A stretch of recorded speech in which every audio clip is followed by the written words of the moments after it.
Hi കൂട്ടുകാരെ, പുതിയൊരു വീഡിയോയിലേക്ക് എല്ലാവർക്കും സ്വാഗതം. അങ്ങനെ അനുപമ CCTV വെക്കാൻ പറഞ്ഞതിനെ തുടർന്ന് വിനയൻ പോകുമ്പോൾ വിനയൻ്റെ കൂടെ സുശീല ഓടിയെത്തുകയാണ് കേട്ടോ. എന്നിട്ട് സുശീല പറയാണ്, ദേ വിനയ, നീ ഒന്ന് അവിടെ നിന്നേ. എന്താ ആൻറ്റി?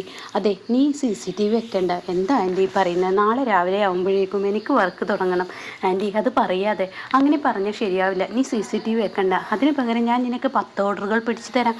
കാര്യങ്ങൾ തീർന്നില്ലേ? എന്താ ആൻറ്റി വെറുതെ ഓരോന്ന് പറയാതെ?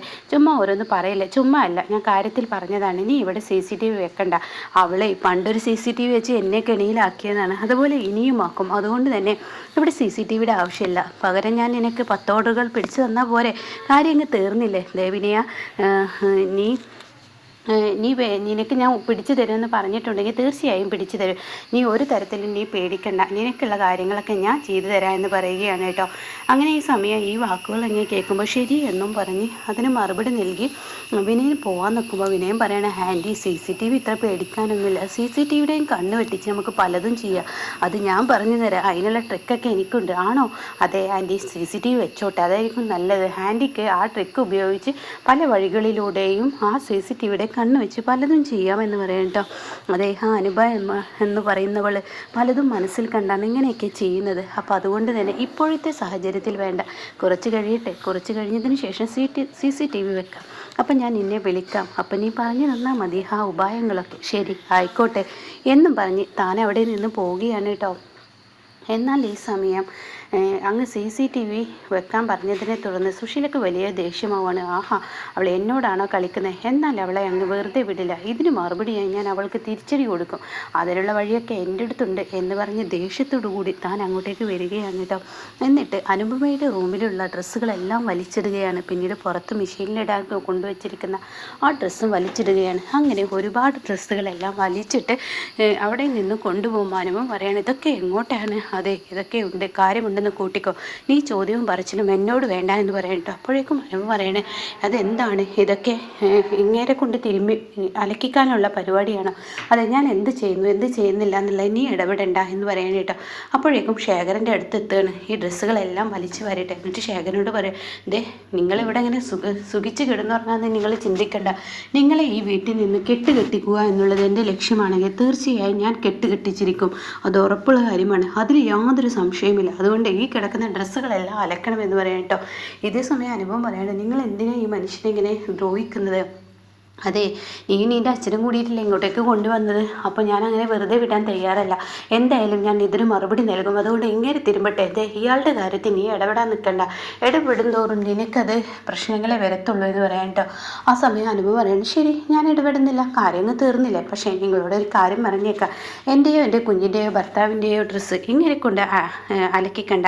അത് ചെയ്യാനുള്ള ആരോഗ്യമൊക്കെ എനിക്കുണ്ട്. അതുകൊണ്ട് എൻ്റെ ഡ്രസ്സുകൾ ഞാൻ എടുത്ത് കൊണ്ടുപോകട്ടെ എന്ന് പറഞ്ഞിട്ട് കൊണ്ടുപോവുകയാണ് കേട്ടോ. എന്നാൽ ഈ സമയം ശേഖരനോട്, ഈ കണ്ട ഡ്രസ്സുകൾ എടുത്ത് അലക്കിക്കോടോ. താൻ എന്താണോ ഇവിടെ കിടക്കുന്നത്? താനിങ്ങനെ സുഖിക്കാമെന്ന് കരുതുന്നുണ്ട്. താൻ ഇവിടെ നിന്ന് പോകണം, അതാണ് എൻ്റെ ആവശ്യം. അതുവരെ തന്നെ ഞാൻ ദ്രോഹിക്കും എന്നൊക്കെ പറയുമ്പോൾ ഉടൻ തന്നെ പറയുകയാണ്, സുശീലേ, നീ എന്നെ എന്ത് വേണമെങ്കിലും ചെയ്തോ, എനിക്കൊരു കുഴപ്പമില്ല. പക്ഷെ ഞാൻ ഈ വീട്ടിൽ നിന്ന് പോകുന്നുള്ള പ്രതീക്ഷ നിനക്ക് വേണ്ട സുശീലേ എന്ന് ശേഖരൻ വരുമ്പോൾ, അതൊക്കെ എനിക്കറിയാടോ, എന്ത് ചെയ്യണമെന്ന് എനിക്കറിയാം, അതുപോലെ ഞാനങ്ങ് ചെയ്തോളാം എന്നും പറഞ്ഞ് ദേഷ്യത്തോടു കൂടി അവിടെ നിന്ന് പോവുകയാണ് കേട്ടോ. ഇതേ സമയം പാവം ശേഖരെ വാഷിംഗ് മെഷീനിലിട്ട് അലക്കാൻ തരില്ലെന്നും പറഞ്ഞ് കല്ലിലിട്ട് അലക്കുകയാണ്. വാഷിംഗ് മെഷീനിലിട്ട് അലക്കുന്നതിനേക്കാൾ നല്ലത് കല്ലിലിട്ട് അലക്കുന്നത് തന്നെയാണ് വൃത്തി എന്നൊക്കെ പറഞ്ഞിട്ട് കല്ലിലിട്ട് അലക്കിയും കൊണ്ടിരിക്കുകയാണ് കേട്ടോ സുശീല പറഞ്ഞത് പ്രകാരം. പിന്നീട് കാണിക്കുന്നത് അമ്പിളിയാണ്. അമ്പിളി വീട്ടിൽ തിരിച്ചെത്താണ് കുഞ്ഞിനെ കൊണ്ടാക്കിയിട്ട്. അപ്പോൾ അവിടുത്തെ പണിക്കാരി അവിടെ ഇങ്ങനെ തുടച്ചും കൊണ്ടിരിക്കുന്നുണ്ട്. ഈ സമയം പച്ചക്കറിയൊക്കെ വെച്ച് ആർച്ചയുടെയും ഭദ്രയുടെയും റൂമിലോട്ട് ഓടിച്ചില്ലാണ്. അവിടെ ആർച്ചയും ഭദ്രയും കാണുന്നില്ല. ഈശ്വര, എൻ്റെ കുഞ്ഞുങ്ങളെവിടെ? അച്ഛനെയും കാണുന്നില്ലല്ലോ, എൻ്റെ കുഞ്ഞുങ്ങൾ എങ്ങോട്ട് പോയി എന്നൊക്കെ ഇങ്ങനെ പറയുമ്പോൾ ഉടൻ തന്നെ അവിടുത്തെ ആ സ്ത്രീ പറയുകയാണ്, അതെ, ആനന്ദ മാഷ് ഇവിടെ നിന്ന് കുഞ്ഞുങ്ങളെയും കൊണ്ടുപോയി. എന്തൊക്കെയാണ് ഈ പറയുന്നത്? അതെ, കാറിലാണോ കൊണ്ടുപോയത്? അല്ല, ഞാനാണ് ഓട്ടോ വിളിച്ചത്. എന്നിട്ട് ആ ഓട്ടോയിൽ കയറിപ്പോയി. ഈശ്വര, അച്ഛൻ ഇനി എൻ്റെ വായിൽ നിന്ന് എന്തെങ്കിലും കേട്ടാണോ? ആ മനുഷ്യനാണെങ്കിൽ ഒന്നും തുറന്നു പറയില്ല, പഴയതുപോലെ ഒന്നുമല്ലല്ലോ. എന്താ ഈശ്വര ഇങ്ങനെ? അച്ഛൻ എന്തിനും ഒരുങ്ങിയിരിക്കുകയാണ്, ഒന്ന് വിളിച്ചു നോക്കാം എന്ന് പറഞ്ഞ് വിളിച്ചു നോക്കുമ്പോൾ ഫോൺ എടുക്കുന്നില്ല കേട്ടോ. പിന്നീട് അനന്തമാഷ് നേരെ ഭാനുമ്മയുടെ അടുത്തോട്ടാണ് കുഞ്ഞുങ്ങളെയും കൊണ്ടുപോയിരിക്കുന്നത്. എന്നിട്ട് അവിടെ കൊണ്ടാക്കുകയാണ്. അപ്പോൾ ഭാനുമ്മ, ആഹാ മക്കളെ ഇങ്ങോട്ടേക്ക് വായോ. അപ്പോഴേക്കും അനന്തമാഷ് പറയുന്നത്, മക്കളെ, ഇതാണ് ഇനി നിങ്ങളുടെ വീട്. ഈ വീട്ടിൽ നിങ്ങൾ സുഖമായി താമസിക്കണം. അത് കേട്ട ഉടൻ തന്നെ മക്കളാണെങ്കിലും ആയിക്കോട്ടെ മുത്തശ്ശ എന്ന് പറയുന്നുണ്ട് കേട്ടോ. ഇതേ സമയം ഭാനുമേ, ഇനി ഈ മക്കൾ ഈ വീട്ടിലാണ് താമസിക്കുന്നത്, ചേരുവില്ലല്ലോ, ചേരുവിൻ്റെ മക്കളെ ഞാൻ നന്നായി നോക്കും, ഭാനുമ്മയുടെ സഹായം ചെറുതായൊക്കെ ഒന്ന് മതി, ഇവരുടെ അച്ഛനും അമ്മയും ഞാനാണ്, ഭാനും ഒന്ന് ഇവിടെ ഇരിക്കുകയാണെങ്കിൽ ഞാൻ റൂമൊക്കെ ഒന്ന് വൃത്തിയാക്കി വരട്ടെ, അവർക്കുള്ള പാലും വാങ്ങട്ടെ. അതൊന്നും വേണ്ട, ഇവിടെ പാലുണ്ട്, റൂം ഞാൻ വൃത്തിയാക്കി തരാം, മാഷ് ഇവിടെ ഇരുന്നാൽ മതി, മാഷ് ഒന്നും ചെയ്യേണ്ട.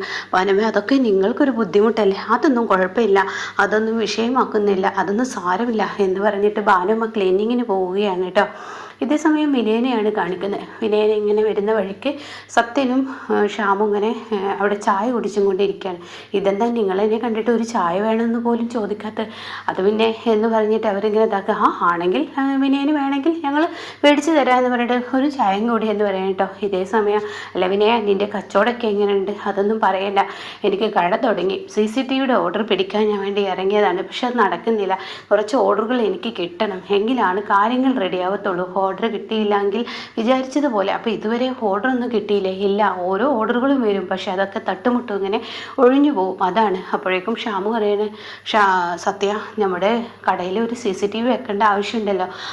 അതുണ്ട്, എന്നാൽ ഞാൻ നാളെ തന്നെ വരാം. അപ്പോഴേക്കും സത്യം പറയാം, അയ്യോ എൻ്റെ കയ്യിൽ ബഡ്ജറ്റ് ഇല്ലല്ലോ. ബഡ്ജറ്റൊന്നും പ്രശ്നമില്ല, ഇപ്പം എനിക്കൊരു ഓർഡർ കിട്ടണം, എന്നാലാണ് തുടരെ തുടരെ ഓർഡറുകൾ വരുള്ളൂ, അതുകൊണ്ടാണ് കണ്ടില്ലേ ഇപ്പോൾ തട്ടിപ്പോയത്. അതാണ് ഞാൻ പറയുന്നത്. മാത്രമല്ല സത്യ, നമ്മുടെ കട അവിടെ നിന്ന് മാറുകയാണെന്നുള്ളത് സത്യം മറന്നു, അതിനുശേഷമല്ലേ നമുക്ക് CCTV വെക്കാൻ പറ്റത്തുള്ളൂ. അത് കേൾക്കുന്ന സത്യ, ഈശ്വര, അത് മറന്നുപോയി, മനഃപൂർവ്വം അവരത് പറയുകയാണ്, വണ്ടി കയറ്റിയിടുന്ന സ്ഥലം അവർ ബ്ലോക്ക് ചെയ്തത് കൊണ്ട് തന്നെ ഇനി വേറൊരു സ്ഥലത്തോട്ട് മാറാം എന്നുള്ളതാണ്. അപ്പോൾ അതുകൊണ്ട് ഒന്നും തോന്നല്ലേ വിനയ, ഇപ്പോൾ എന്തായാലും CCTV വെക്കുന്നില്ല. അപ്പോൾ അങ്ങനെയാണോ? അതെ, ഇപ്പോൾ എന്തിനാ പറയുന്നത്, ഇതുപോലെ തന്നെ നിങ്ങളുടെ വീട്ടിൽ ചെന്നപ്പോഴുണ്ടായത്. വീട്ടിൽ ചെന്നപ്പോൾ എന്താ ഉണ്ടായത്, അനുപമ നാളെ തന്നെ ഒരു CCTV വെച്ചോ എന്ന് പറഞ്ഞു, എന്നാൽ അമ്മ അത് വേണ്ടെന്ന് പറഞ്ഞു. അതാ എന്തിനാ അമ്മ വേണ്ടെന്ന് പറഞ്ഞു, ആൻറ്റിയും മരുമകളും തമ്മിൽ എന്തെങ്കിലുമൊക്കെ വഴക്കുണ്ടാവുമല്ലോ, അതുകൊണ്ടായിരിക്കും വേണ്ടെന്ന് പറഞ്ഞു. എന്ന് വെച്ച് അങ്ങനെ വേണ്ടെന്ന് പറയാൻ പാടുമോ? എന്താ അമ്മ അത് വേണ്ടെന്ന് വെച്ച്, അവർ തമ്മിൽ എന്തെങ്കിലുമൊക്കെ പ്രശ്നം ഉണ്ടാവും, പണ്ടൊരു CCTV വെച്ചതിലല്ലേ നിങ്ങളുടെ അമ്മ കുടുങ്ങിയത്, അതുപോലെ എന്തെങ്കിലുമൊക്കെ പ്രശ്നം ഉണ്ടാവും. അങ്ങനെയാണോ? എന്താ ഞങ്ങൾ പറയുന്നത് CCTV വെച്ചോ? അത് വേണ്ട, ആൻറ്റിയെ വെറുപ്പിച്ച് ഇനി ഒരു CCTV വെക്കണ്ട, ആൻറ്റി ഈ ഒരു CCTV വെച്ചില്ലെങ്കിൽ 10 CCTV വെക്കാനുള്ള ഓർഡറുകൾ എനിക്ക് പിടിച്ചു തരാമെന്നാണ് പറഞ്ഞത്. ഓഹോ, അപ്പം അമ്മയുടെ വാക്ക് കേട്ടിട്ടാണോ പിന്നെ അവിടെ നിന്ന് ഇറങ്ങിയത്? അത് കേട്ടോണ്ട് അതെ, ഞാൻ അവിടെ നിന്നും പോകുന്നത് അത് തന്നെ, അപ്പോൾ അതുകൊണ്ട് ആ വാക്കുകൾ നിരസിക്കാൻ എനിക്ക് പറ്റത്തില്ല എന്നൊക്കെ വിനയം പറയുകയാണ് കേട്ടോ. എന്നാൽ ഈ സമയം തൻ്റെ കുഞ്ഞുങ്ങൾ എവിടെ എന്നുള്ള ആ ഒരു ടെൻഷനിലാണ് അമ്പിളി. ഇതേ സമയമാണെങ്കിലോ വിനയനാണെങ്കിലോ, ഈശ്വര, ഒരു ഓർഡർ കിട്ടുമ്പോഴേക്കും അടുത്ത ഓർഡർ തട്ടി നീങ്ങി പോകുന്നു. ഈശ്വര, ഇനി ഞാൻ എന്താ ചെയ്യുക എന്ന ആ ഒരു തത്രപ്പാട് വിനയനിൽ വരുമ്പോൾ സത്യം പറയണേ, ഒരു കാര്യം ചെയ്യേ, നീ ഇന്ദ്രേട്ടനെ ചെന്ന് കാണു. അത് വേണ്ട, ഇന്ദ്രനെ ചെന്ന് കണ്ടാൽ നാളെ CCTV വെക്കാൻ ഇന്ദ്ര ആവശ്യപ്പെടും. പക്ഷേ ആൻറ്റി വേണ്ടെന്ന് പറഞ്ഞ് ആ ആൻറ്റിയെ വെറുപ്പിച്ച് ഞാൻ അവിടെ ഒരു CCTV വെച്ചാൽ തീർച്ചയായും അത് പ്രശ്നമാവും. അപ്പോൾ ഞാൻ നിങ്ങളുടെ കുടുംബത്തിന് ഒരു പ്രശ്നം ഉണ്ടാക്കാൻ ഒരുങ്ങുന്നില്ല, അതാണ് എൻ്റെ ലക്ഷ്യം, അതുകൊണ്ട് തന്നെ വേണ്ട സത്യം, അത് ഒഴിവാക്കുക എന്ന് പറയുന്നു കേട്ടോ.